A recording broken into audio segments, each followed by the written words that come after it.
Hi, my name's Dick, John Dick, here again to fill your ear hole with my scummy goodness.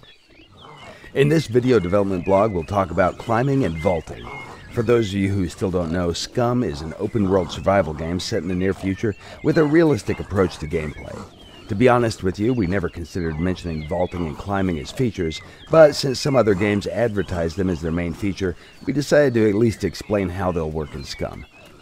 Picture yourself as this well-built guy enjoying his run when suddenly you get surrounded by a group of drunks leaving the club early in the morning. Luckily for you, Scum allows you to keep your momentum and move fluidly through the level to avoid accidental pukes. But before we get into the details, we have to go back in time to explain how everything started. God, I love this part. Before we even started working on Scum, we tried many different survival games to experience the best and the worst that they can offer to players. One of them had this particular problem with basic things like doors.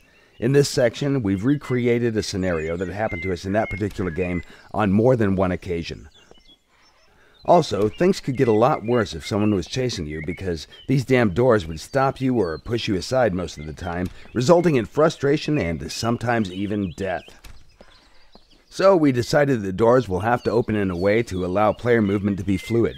This might be a small thing, but in combination with vaulting and climbing, it turned out to be a great feature. In some occasions, the best features in games are those that you don't notice when they happen. The idea is to keep the player concentrating on important stuff and to reduce the amount of frustration when performing repetitive, simple tasks. Now let's talk about vaulting and climbing. Here you have two very old pals, Stan on the left and Oliver on the right. They have different body attributes and different skills because, after all, they're different and unique people. In Scum, all characters are unique and all their attributes and knowledge can be changed in the game, as they are subject to change in real life. Notice that not only they are moving at different paces, their vaulting and climbing speeds are also different.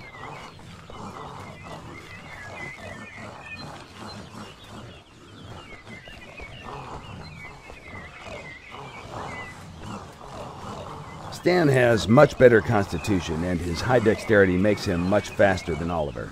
He also has a lot more stamina and can run for a longer time. On the other hand, Oliver is a very smart guy and he has a big juicy brain. Having a friend in need is great, but having a slower buddy when zombies are chasing you, that's a lifesaver. In this part, you can see two guys that are physically identical, but they're packed with a different amount of gear.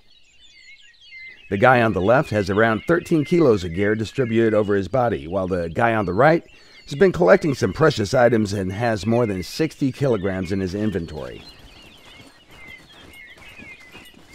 The sheer amount of gear has stopped him from running. He's forced to jog all the time. In life-threatening situations, speed can be essential for survival. It's advisable that you drop all excessive gear if you need to escape quickly. Things that you leave behind might be enough to attract pursuers and stop them from chasing you further. Also, keep in mind that climbing and vaulting with that amount of weight will drain your stamina faster, making you weaker and slower with each step. From all you've seen so far, it's clear that you don't have to go around obstacles like in some survival games, searching for broken fences or doors to go through. We made vaulting and climbing in order to allow players to move continuously through the level, but we also made them in a way that your character's abilities and gear will influence them all the time. It's easy to see that some animations are not perfect, some of them even look funny, but hell, if you want to see more funny stuff, you should see our budget too. However, climbing and vaulting mechanics work really well, and visuals can be easily polished during early access. Just imagine what else can be done if you show us some love. Who knows? Maybe one day we'll have free climbing and parkour in the game also.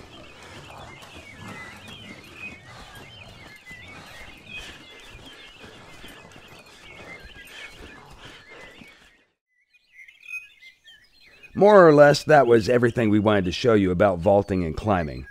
As we've said before, it's nothing special. It's just a feature that'll keep you focused on the gameplay instead of going crazy trying to get through a door. Furthermore, there are a lot of questions about the release date and if there will be a testing phase or not. The game has entered the first closed pre-alpha testing phase. We have a squad of badass U.S. Marines testing the game as we speak. Thank you for watching, and be sure to follow us on Facebook, Twitter, and our development blog at www.scumgame.com to find out more about things that will follow the first testing phase. Hoo-ah! By the way, did you notice this little cool thing that we did in the background? Watch closer.